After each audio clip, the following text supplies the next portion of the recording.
Hello everyone and welcome back to Mastering the Techniques of Cooking. I'm your host Anna, and today we're going to jump right into our video, which is all about the Thai Mirepoix. So this video is our 6th video, and we have one more video after this one, which I'll announce at the end of the video. I really hope that you've enjoyed seeing other cultures and how they cook foundationally. It's been really fun. I've enjoyed it. I hope you have too. So as you know, Thai cuisine is delicious. And you know, there's a reason why. Because the Thai people have mastered the balance of flavor between sour, sweet, bitter, salty, and spicy. When it comes to making Thai food, the ultimate thing that you want to have in the back of your mind is balance. And we're going to see that in my recipe today when we add a little bit of ingredients where you would be like, wait, what? Why are we doing that? It's because of balance, sweetheart. But just as the other cultures had go-to foundational aromatics that they went to for most of their dishes, so does the Thai. And that is galangal, kaffir lime leaves, and lemongrass. If you've never seen a lemongrass before, this is what it looks like. It's a very woody-like stem, but all of the good stuff is inside. And we just kind of have to smash it up a little bit, but we'll talk about that a little bit more later. So what's the difference between galangal and ginger? Well, they're actually both related. They both grow underground, they send out shooters to create new plants, and they are in the ginger family. But their biggest difference is their taste. Galangal has a sharp and citrusy, almost piney flavor, and it actually smells like a pine foresty smell, whereas ginger is generally fresh, pungent, spicy, and barely sweet. This doesn't necessarily mean that you can use these interchangeably. Going on to the kaffir lime leaves. If you guys have never smelled a kaffir lime leaf, it is delicious, but you can't actually smell it until you break open the leaf. Like, you can't just like smell it kind of like a pine needle. You have to actually like break it, crush it in order to get the aromatics to start coming out. And kaffir lime leaves smell limey. They are steeped in soups and curries, almost like a tea, if you would. Another thing that the Thais really focus on is spice. You can see here we have some Thai chilies, and these can, again, light you on fire if you are not careful or know what the spice level you can handle. And also, if you are handling raw chilies, make sure you do not touch your eyes or any sensitive areas of your body because they will light you on fire. So today's recipe is, bear with me, Tom Kha Gai. Tom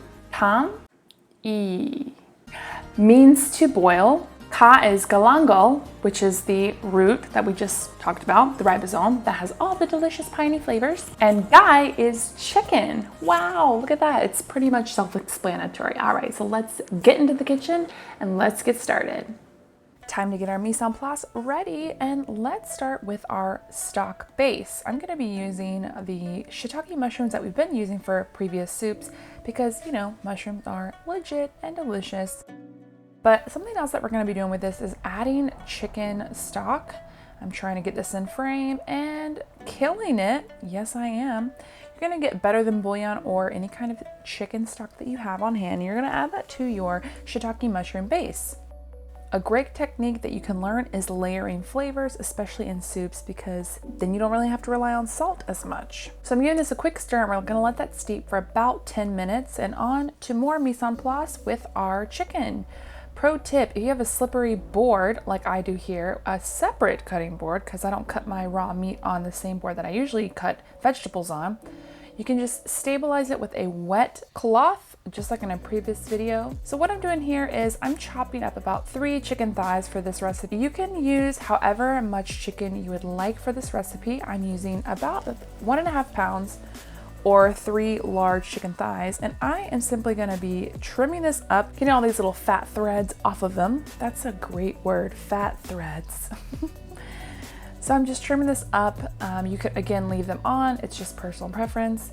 And I'm gonna be cutting them up into bite-sized pieces, which is about 1 inch thick. And then this is what you can see after I've cleaned all my chicken. And we're gonna put this to a side, and we're gonna add this later to our soup. Now on to the aromatics. You're gonna get a separate bowl, and we're gonna start chopping up our lemongrass, the galangal, and the other ingredients for the base of this soup. Whenever you are working with lemongrass, you do have to rough it up a bit by smashing the outside layers to let the aromatics begin coming out. Because since it's such a woody stem, you want to make sure that everyone is awake before we start boiling it. So here I'm cutting it at an angle. So when we boil it in the soup, everyone will have a chance to diffuse out into the liquid. And here I'm just showing you different techniques of chopping up this lemongrass because it's a little bit woody and a little bit tough. So you don't want to, get your fingers in the way. So I'm slicing it on an angle and that's it. And I'm going to put that into a bowl. And to that, I'm going to be adding my galangal. So you want to have all of your aromatics roughly the same size since we're going to be cooking this for 25 to 30 minutes, kind of a short simmer. We want to have these a little bit smaller in size so that it can diffuse a little bit quickly.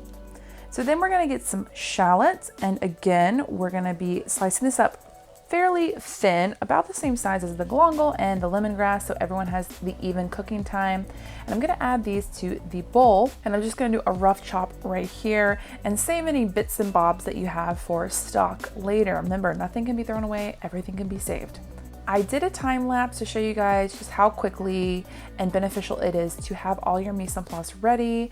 Whenever you're peeling, you're chopping, you can just have everything in one place and boom, it's done.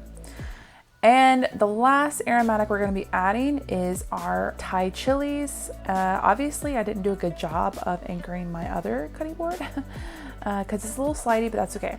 So my secret ingredient that I'm adding are cilantro stems. We're going to actually use the cilantro leaves for garnish because the cilantro leaves are very delicate and tender, whereas the stems are nice and tough and a little bit woody, so that it'll steep really well in the soup for the 25-minute cook time. And then also another secret ingredient is cilantro leaves. You find these leaves in actually Vietnamese cooking, in pho and that kind of soup. So I wanted to add that flavor also to my base.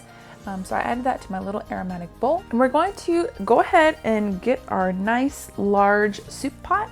Put some oil in the bottom, and we're going to add all of our beautiful aromatics that we just chopped, and we're going to sweat this, which means to slowly cook it in oil because we don't want to aggressively cook it and burn anything.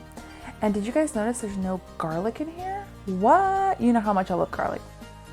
So we're going to let this sweat for about 15 minutes on a low to medium heat. And once the shallots and aromatics have softened, we're going to introduce our coconut milk, about 2 cans, and our delicious chicken stock shiitake mushroom hybrid base. And we're going to give this a great stir, and we're going to crank this all the way up to high. And don't forget the other aromatic, which is the kaffir lime leaves that you have crushed with your hands so it can steep in the soup. You can leave this uncovered, and we're going to crank this up to high heat, give it one good stir, and now reduce the heat to low heat, and we're going to simmer this again for 25 minutes. So go ahead and do whatever you need to do for 25 minutes. Don't forget your soup. A little later. It's been 25 minutes, and now it's time to strain everything that we cannot eat out of the soup. So pro tip, if you want to leave the kaffir lime leaves in and the shallots in, you totally can. But the reason why that I'm straining everything out at once is because I want a smooth soup texture with only the chicken and the shiitake mushrooms as my chew. You can have all this in there. You just want to pick out the lemongrass and the galangal and the kaffir lime leaves because those are unedible. So after you've strained out whatever you need to strain, put the soup back into your pot, and we're going to turn the heat all the way up to high and cook our chicken because now that's the final piece. So if we were to introduce the chicken before with all the aromatics, the chicken would be overdone, and then we'd also have to pick out the lemongrass and the galangal separately. So this is why we're doing it in this process. The fun part about this is the end, which is seasoning, a further seasoning. It's already super delicious, guys. So we're gonna be adding the acid part, which is our lemon juice, and the salty part, which is our fish sauce. Don't knock it till you try it, it's delicious. And our balance part, which is brown sugar. Yes, they add a lot of sugar in most of their dishes. And when I say a lot, I don't actually mean a lot. They add just a touch of sugar for that balance of all of the spices that we talked about earlier. Any kind of carb is great with this soup. You can add noodles, you can do a brown rice. You don't have to even add any type of carbohydrate at all if you don't want to, but I am adding aromatic rice, which is just ginger and kaffir lime leaves that have been steeped in the rice. I put that in the base of the bowl because it's already time to plate out, and I put this broth right on top, adding the cilantro for color but also for flavor. And to me, I could have added a little bit more Thai chilies into this, so I needed to supplement it with our last video's chili oil, the Chinese Mirepoix that we did. And I'm just kind of dolloping it, making it look all pretty, and adding an extra Thai chili because I will eat that later because I need extra spice.